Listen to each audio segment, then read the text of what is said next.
Hello! Aujourd'hui on se retrouve pour une nouvelle vidéo dans ma cuisine parce que on est un peu période de Pâques et je suis un peu une fan inconditionnelle de chocolat. Mais alors attention, aujourd'hui on va faire un truc. Je suis surtout une fan inconditionnelle des éclairs au chocolat. Comme vous avez pu le voir dans le titre de cette vidéo, j'ai fait mes petites recherches, je me suis dit on va tenter l'expérience, je n'ai jamais fait ça, donc j'ai cherché sur YouTube et je suis tombée sur une vidéo de Roxane. Alors je vous mettrai la vidéo dans la barre d'infos bien évidemment pour pouvoir suivre vous aussi la recette. Et c'est ce qu'on va faire aujourd'hui. J'espère que ça va réussir parce que vraiment si j'arrive à faire moi-même mes propres éclairs au chocolat, je pense que voilà, j'ai réussi ma vie. Là, on arrête tout, c'est bon. Alors, je vais regarder ce qu'elle avait mis dans sa recette. Nous, on va commencer par la crème pâtissière. Elle commence pas par ça. Comme il faut le temps aussi que ça refroidisse, je préfère commencer par ça. Qu'est-ce qu'elle nous dit ? Là, dans notre casserole, on va commencer par verser le lait et on va venir porter le lait à ébullition. Donc pendant que ça chauffe, on s'équipe d'un second bol et dans ce bol, on vient verser nos jaunes d'œufs. Sur les jaunes, on vient ajouter le sucre et on vient fouetter le tout vivement pour blanchir le mélange. Une fois que le mélange s'est bien éclairci, on vient ajouter la farine et le cacao. Voilà, vous voyez là, on a obtenu le mélange qu'on recherche. Le lait est à ébullition, on vient le verser en une seule fois sur le mélange qu'on a préparé. On mélange rapidement pour rendre le mélange vraiment homogène et incorporer notre mélange précédent à notre lait. Et là, on va cuire notre crème pâtissière, donc on va la remettre cette fois-ci sur feu doux. Et là, on ne va jamais cesser de fouetter notre préparation. Vous allez voir, la préparation va épaissir, on va avoir une ébullition, donc des petites bulles à la surface. Et quand il y a les bulles, eh ben, on attend 1 minute. Et à ce moment-là, la crème pâtissière est prête. Bon, alors j'ai préparé mes petits ingrédients. On commence par fouetter sucre et jaune et ensuite on ajoutera cacao et farine. Pendant que le lait, lui, il sera en train de bouillir, on versera dessus et on remettra dedans. Attention, c'est parti. Alors on met notre sucre, nos jaunes,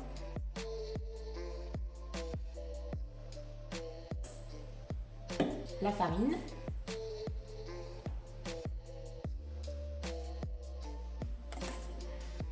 et le cacao.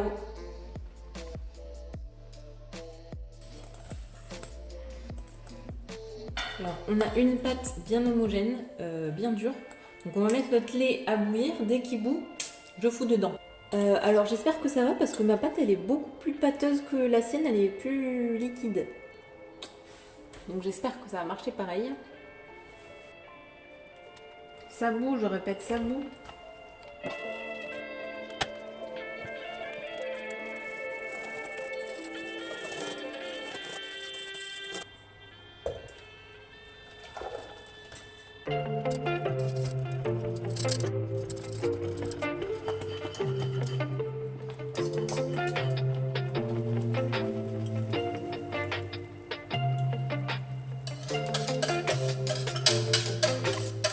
Alors, j'ai fini la crème pâtissière, je vais la mettre dehors avec un film par-dessus pour qu'elle refroidisse le plus vite possible. Et ne faites surtout pas comme moi, ne cramez pas le fond de la casserole. Parce que bien sûr, quand j'ai versé le lait, ce qui s'est passé, c'est que j'ai reposé la casserole, parce qu'il fallait vite fouetter. Donc, j'avais pas fini d'éteindre le feu. Et voilà, génial, on applaudit. Alors maintenant, on va s'attaquer au craquelin. Voyons voir. Première étape, elle est très simple. On va mettre absolument tous nos ingrédients dans un bol. Donc on commence par le beurre qu'on veut pommade. Je vous rappelle que pour obtenir du beurre pommade, on le sort quelques heures avant du frigo ou alors on le passe quelques secondes au micro-ondes. Donc là, je vais juste le travailler légèrement, que vraiment il soit ultra crémeux. À cela, on ajoute le sucre roux, la farine.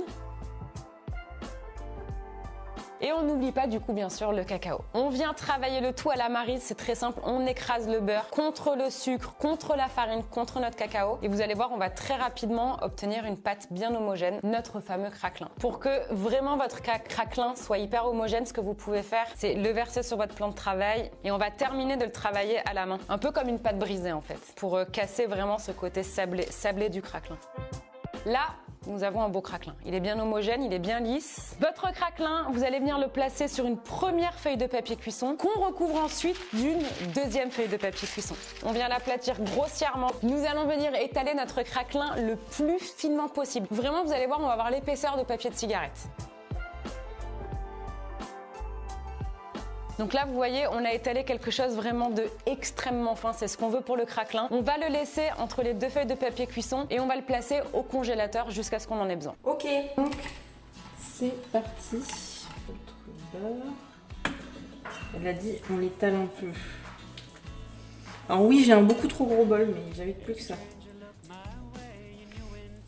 C'est bon, le beurre est pommade, vous voyez, il est bien écrasé. On ajoute le sucre. Là, en fait, ça a l'air de marcher. Ça fait du beurre au sucre.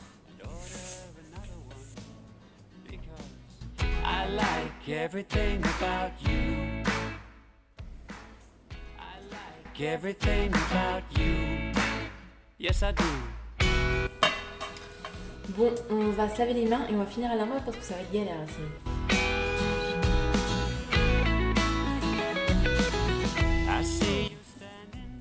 Et voilà, on a notre petite boule prête à être étalée. Je vais peut-être la remettre un peu au froid pour qu'elle s'étale vraiment bien, qu'elle reste bien dure. Alors, je suis prête à étaler ma petite boule. Alors, malheureusement, je n'ai que des petits bouts de papier. Ça va pas être très pratique. I like everything about you. I like everything about you. Yes, I do, yes, I do. I like everything about you. Oh, I like everything about you. Écoutez, je pense que c'est assez fin. On va pouvoir mettre ça au frais. On a fini la crème pâtissière, on a fini le craquelin, on va passer enfin à la pâte à choux, l'instant crucial. Alors, regardons ensemble. Du coup, dans votre casserole, vous allez verser le lait. Ensuite, on ajoute l'eau, le sucre. Pour la pâte à choux, l'indispensable sel. Donc 2 grammes, ça équivaut vraiment à une grosse pincée de sel. On ajoute ensuite le beurre directement dans notre mélange. Et on vient porter le tout à ébullition, mais vraiment à petite ébullition. Dès qu'il y a des petites bulles et que le beurre est complètement fondu, on va le retirer du feu. On est arrivé à petite ébullition, le beurre a complètement fondu. Donc là, on vient ajouter en une seule fois la farine. On vient très rapidement mélanger le tout, vous allez voir, pour obtenir une pâte. On incorpore notre farine. Et vous voyez, là, on a quelque chose de très humide. Et vraiment, donc l'étape indispensable pour réussir une pâte à choux et avoir des choux uniformes, c'est remettre sur feu moyen et on va cuire pendant 3 à 4 minutes. Donc pour dessécher la pâte, avec la maryse, vous venez écraser la pâte là contre les parois de votre casserole pendant 3 minutes. Alors comment savoir si votre pâte est suffisamment desséchée? Déjà, elle va se décoller vraiment facilement des parois de votre casserole et surtout, au fond de votre casserole, vous allez avoir une fine pellicule qui va se former. À ce moment-là, vous pouvez la retirer du feu. Bon, on va s'arrêter là. Déjà, première étape, on a notre petit mélange de lait plus d'eau. Je vais ajouter le beurre et le sucre et je vais mettre à cuire. Et ensuite, il faudra mettre la farine avec. On a notre lait et notre eau. On a dit le sucre et le sel et le beurre.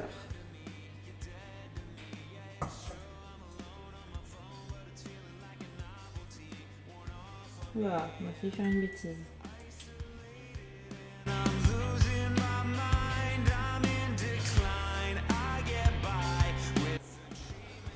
Donc là, ça commence à frémir.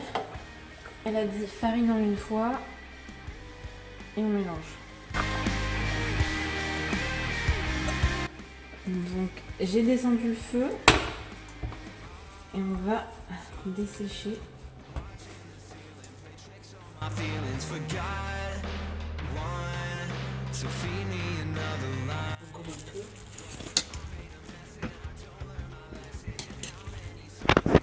Vous voyez là la fine pellicule, elle est en train de se faire.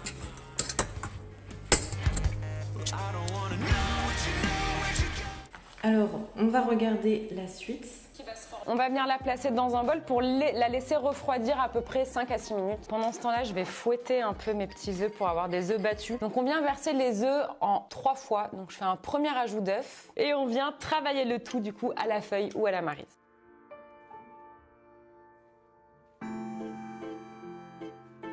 Ok.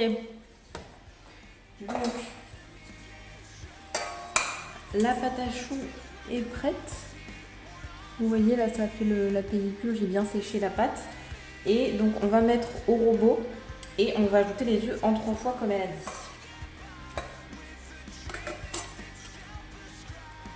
Oula, j'ai failli lâcher. Bon, ça sera plus en 2 fois qu'en 3 fois.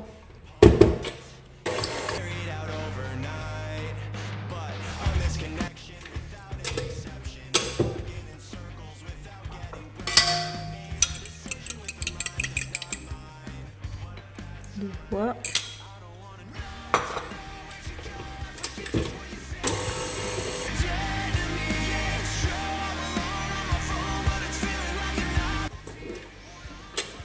Et hop. Un dernier.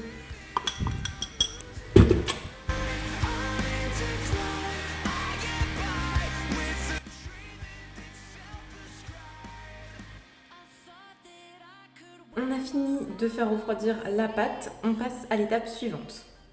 On va passer au pochage de nos éclairs, donc sur une feuille de papier cuisson ou comme moi sur une feuille de papier silicone à l'aide d'une équerre ou du coup si vous utilisez du papier cuisson vous pouvez tracer directement vos lignes pour ne pas dépasser la taille standard. Aujourd'hui on va réaliser des éclairs de 12 cm de long et j'utilise aussi une douille cannelée ou étoile, je vous le conseille vraiment parce que ça va strier votre pâte à choux et c'est ce qui va permettre quand même d'avoir des éclairs homogènes.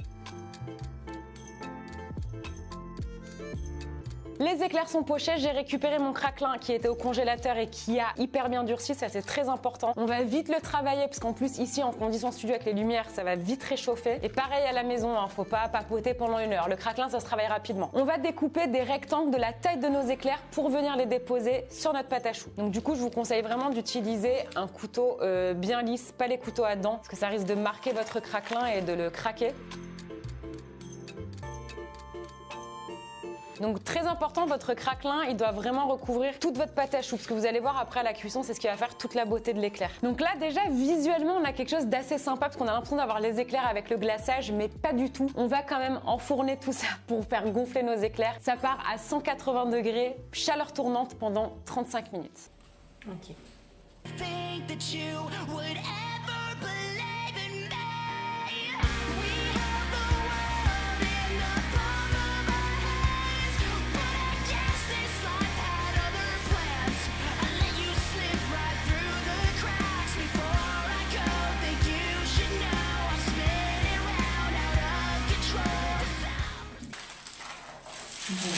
On a récupéré notre craquelin au congélateur. Nous sommes sains et saufs. On va faire la taille, je ne sais pas. Il faut que ça recouvre tous les éclairs, sachant que tous mes éclairs, ils n'ont pas exactement la même taille parce que je ne suis pas une experte. Je ne sais pas comment faire.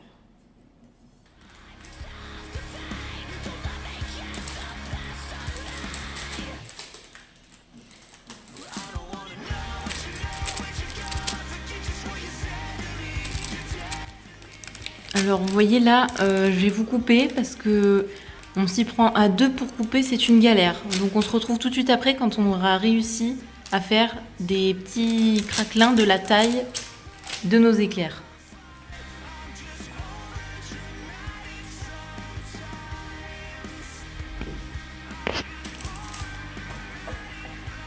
C'est bon, on a coupé. Bah c'est bon là, non ? Et voilà.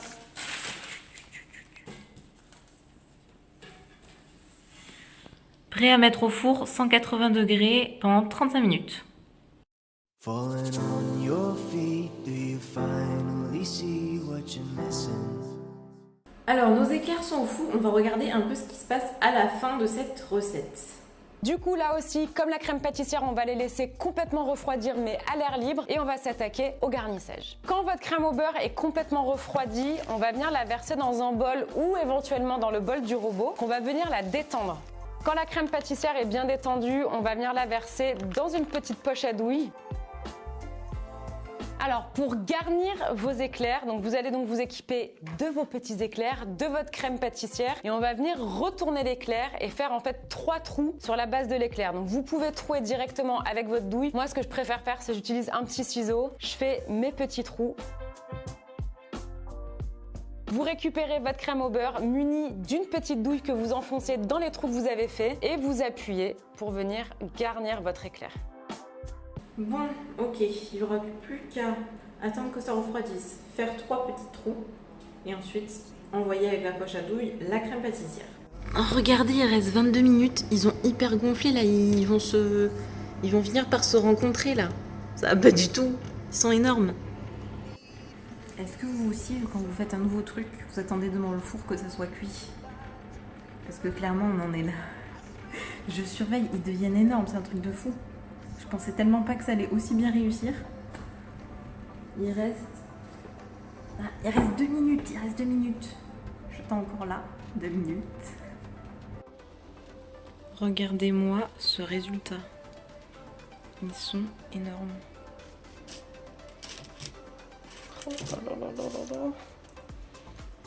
Les amis, nos éclairs sont cuits. Alors je les ai mis sur une grille pour que ça refroidisse plus vite. Et ça refroidit très vite. C'est vraiment, là ils sont tièdes. Donc je vais pouvoir déjà faire les fameux petits trous. Donc j'ai pris un couteau, moi elle a dit 3 trous. Alors vu que moi ils sont plus petits, je vais peut-être en faire que 2. Je pense que ça sera déjà pas mal. Lui il est gros, j'en fais 3. Somebody let the sun come up again. What you need Alors je vais détendre la crème pâtissière, moi juste à la cuillère, ça sera très bien. to recover. I swear. Alors l'astuce quand vous êtes tout seul pour employer une poche à douille, c'est de la poser comme ça dans un verre. Au moins vous remplissez tranquille, vous ouvrez comme ça. Et vous êtes plutôt nickel. Vous voyez, là il y a la place pour remplir facilement.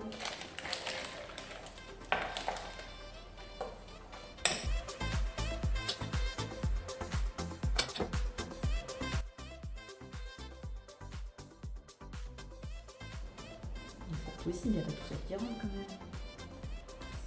même. Ah ça y est. Ah c'est... Vous voyez quand c'est plein, ça ressort de l'autre côté. Et puis je le sens. On a même trop. On racle dans le... dans le petit pot.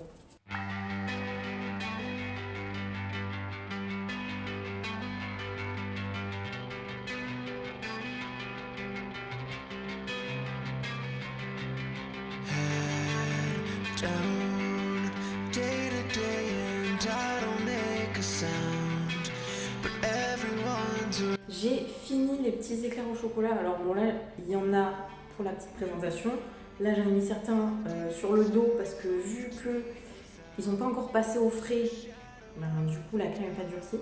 Donc si je mets dans l'autre sens, ça va couler. Mais je vais quand même vous faire la petite dégustation pour pas repartir sans. Savoir si cette recette est parfaite ou non. Alors déjà, à savoir, la crème pâtissière c'était juste pour tous les éclairs. Et encore que vers la moitié, je me suis arrêtée de trop les remplir parce que si je les remplissais à bloc, j'en avais pas pour tout le monde. Donc je les ai remplis. Je pense que certains, si ça se trouve, il en manque un petit peu. Mais du coup, il me manquait un peu de crème pâtissière. Donc à savoir, moi j'aurais fait le double de crème pâtissière. Alors je sais pas pourquoi j'en ai moins. Écoutez, regardez-moi ce magnifique éclair. Alors on va goûter.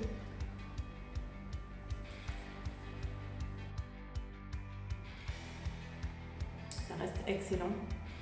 Mais, seul souci, bon là c'est un des derniers que j'ai pris, ça manque un peu de crème. Ça manque un peu de crème, c'est ça un peu la déception. Ouais, c'est dommage. C'est dommage. Vous pouvez refaire la recette parce que sinon ça marche super bien. Par contre, faites 2 fois plus de crème pâtissière parce que c'est vraiment trop juste. C'est vraiment trop juste. Sinon, la pâte des éclairs maison, donc ça quoi. Vraiment, ça fait une éternité que j'ai pas mangé des éclairs aussi bons où je me dise pas ou c'est trop sucré, ou c'est trop mou, la pâte elle est trop sèche ou trop fine. Là franchement, allez-y les yeux fermés. C'est la fin de cette vidéo. J'espère qu'elle vous aura plu. Dans ce cas, n'oubliez pas de liker, Commentez si vous avez déjà fait des éclairs au chocolat, parce que j'aimerais bien savoir si du coup vous en pensez quoi, hein. Est-ce que c'est une réussite ou pas? Et puis on se retrouve la semaine prochaine pour une nouvelle vidéo. N'oubliez pas de vous abonner, hein, toujours. Je vous fais des bisous et on se retrouve la semaine prochaine. Bye. On est au top là.